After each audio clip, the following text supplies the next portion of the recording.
जय हिंद साथियों। आज हम संधि के दूसरे पड़ाव अर्थात व्यंजन संधि की ओर चलेंगे। हमने पूरा स्वर संधि पढ़ा दिया, अगर नहीं देखे तो वीडियो प्लेलिस्ट में दिया हुआ है, आप देख सकते हैं। आज हम व्यंजन संधि की बात करेंगे। परीक्षा के दृष्टिकोण से व्यंजन संधि बहुत महत्वपूर्ण है।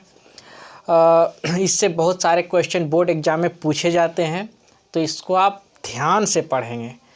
जैसा कि हमने बोर्ड पर लिखा है व्यंजन संधि, इसकी परिभाषा क्या होता है। परिभाषा तो स्वर या व्यंजन वर्णों के कारण व्यंजन वर्ण में जो परिवर्तन होता है, जो विकार उत्पन्न होता है, उसे व्यंजन संधि कहते हैं। आइए देखते हैं। देखिए परिभाषा इसका है, स्वर या व्यंजन वर्ण के कारण व्यंजन वर्ण में, व्यंजन संधि पढ़ रहे हैं तो व्यंजन में ही परिवर्तन होगा। व्यंजन वर्ण में जो परिवर्तन होता है उसे व्यंजन संधि कहते हैं। इसका एग्जाम्पल देखिए, जैसे दिक प्लस अंबरह, दिगंबरह, दिक प्लस, यहाँ सब में देखिएगा हलंत लगा हुआ रहेगा क्योंकि आप व्यंजन संधि पढ़ रहे हैं।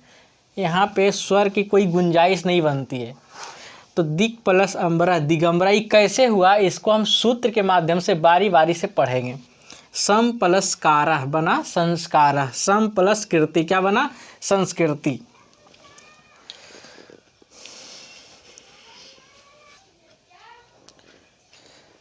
व्यंजन संधि को आगे बढ़ाते हुए इसके प्रमुख नियम पर, इसका भेद नहीं होता है, इसका सूत्र होता है, प्रमुख सूत्र नियम होता है। इसके कुछ उदाहरण, महत्वपूर्ण उदाहरण निम्नलिखित है। हम बारी बारी करके कम से कम 8-9 उदाहरण, 8-9 सूत्र होंगे व्यंजन संधि के, तो उसको हम बारी बारी से देखेंगे। पहला है झलाम जसोयन्ते। पहला क्या है, झलाम जसोयन्ते। पढ़ना सीखिए, झलाम जसोयन्ते क्या मतलब होता है इसका। तो देखिए, अगर किसी भी वर्ग का, वर्ग आपको हम पढ़ा चुके हैं, पिछले वीडियो में आप खोज के देख सकते हैं। किसी भी वर्ग का अगर प्रथम वर्ण है, किसी भी वर्ग का अगर प्रथम वर्ण हो, उसके बाद किसी भी वर्ग का तृतीय या चतुर्थ वर्ण हो, या फिर य र लावा हो, या फिर स्वर वर्ण हो, तो वो पहला वर्ण जो है अपना ही तीसरा वर्ण में बदल जाता है, अपने ही वर्ग का तीसरा वर्ण में बदल जाता है। आइए देखते हैं। देखिए, यदि किसी वर्ग के प्रथम वर्ण के बाद कोई भी प्रथम वर्ण आएगा, क क च त, प्रथम होना चाहिए, आप ध्यान देंगे। प्रथम वर्ण के बाद किसी भी वर्ग का तृतीय या चतुर्थ वर्ण रहे, या फिर य र ल व, य र लावा, कुछ भी हो सकता है, या फिर ई नहीं रहेगा तो कोई स्वर वर्ण रहे, तो ऐसी स्थिति में वो प्रथम वर्ण जो है उसी वर्ग का, खुद के वर्ग का तृतीय वर्ण में बदल जाता है। जैसे देखिए, यहाँ आप देखेंगे दिक, क में हलंत है, ये क पूरा नहीं है, दिक प्लस गजह क्या बनेगा इसका, द आप ज्यों का त्यों लिख दीजिए। क है, क के बाद आप देखेंगे किसी भी वर्ग का तृतीय वर्ण, किसी भी वर्ग का तृतीय वर्ण, जैसे क वर्ग का पढ़िए, क ख ग, तीसरा वर्ण होता है ग, यहाँ ग है, तो जिसके कारण ये क जो है ना, ये अपने वर्ग का तीसरा वर्ण में बदल जाएगा। आप बताइए क का तीसरा वर्ण क्या है, क ख ग, ग होगा। लेकिन यहाँ देखिए आप, क आधा है तो ग भी आधा होगा। आप ये बात समझ पाए होंगे। ग आधा क्यों हुआ, क्योंकि इसके बाद ग जो है, ग किसी भी वर्ण का तीसरा लेटर है, आप ध्यान देंगे, जिसके कारण क भी अपने तीसरा लेटर में बदल गया। यहाँ आधा का, यहाँ आधा का, और इसको ज्यों का त्यों आप लिख दीजिए। क्या बन गया जी, दिग्गजः। क्या पढ़ेंगे, दिग्गजः। ठीक उसी तरह से यहाँ भी होगा, वाह, अब ज्यों का त्यों लिख दीजिए, वाह। और यहाँ क है, आप यहाँ देखिए द है, क के बाद क्या है, द, तो त थ द तीसरा लेटर है, कि कोई भी वर्ग का हो, नो प्रॉब्लम। ग तीसरा लेटर है, जिसके कारण ये क अपना तीसरा लेटर में बदलेगा। अब क का तीसरा लेटर क्या होगा, क ख ग, ग होगा, क्योंकि क आधा है तो ग भी यहाँ आधा होगा। और दानम आप ज्यों का त्यों लिख देंगे। क्या बन गया जी, वाक दानम। क्या बना, वाक दानम। उसी तरह से यहाँ अच प्लस अंतः, अक आप ज्यों का त्यों लिख दीजिए। च के जस्ट बाद क्या है, हम क्या बताए थे, यदि किसी वर्ण के प्रथम लेटर के बाद तृतीय या चतुर्थ, ये तो है नहीं, क्या यारा लवा है, वो भी नहीं है, लेकिन स्वर रहे तो स्वर है, तो इसके कारण च जो है अपना तीसरा लेटर में बदलेगा। बताइए, च छ ज, तीसरा लेटर बदलेगा ज बनेगा, आधा ज बनेगा।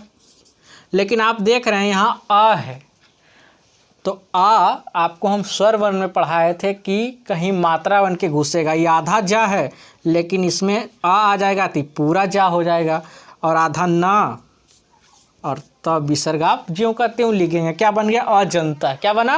अजंता। आगे देखिए, जगत प्लस ईसा, ये बहुत इंपॉर्टेंट है एग्जाम्पल। ये बोर्ड मॉडल का भी बहुत बार इसको बोर्ड एग्जाम में पूछा भी गया है।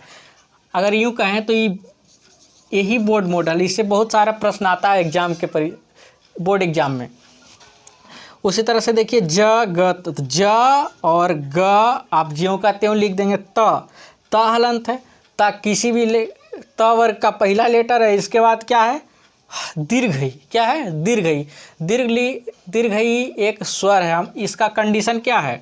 अगर तृतीय चतुर्थ वर्ण नहीं हो, यारा लावा भी नहीं हो और स्वर वर्ण हो, तभी ता जो है अपना तीसरा लेटर में बदलेगा। तो बताइए ता का तीसरा लेटर क्या होगा? त थ द, द होगा। तो आप यहाँ द लिखेंगे, लेकिन यहाँ त आधा है तो यहाँ भी द आधा होगा। लेकिन यहाँ क्या है? दीर्घई, ई मात्रा बन के घुसेगा तो यहाँ हट जाएगा। दीर्घई कैसे होता है? इस तरह से।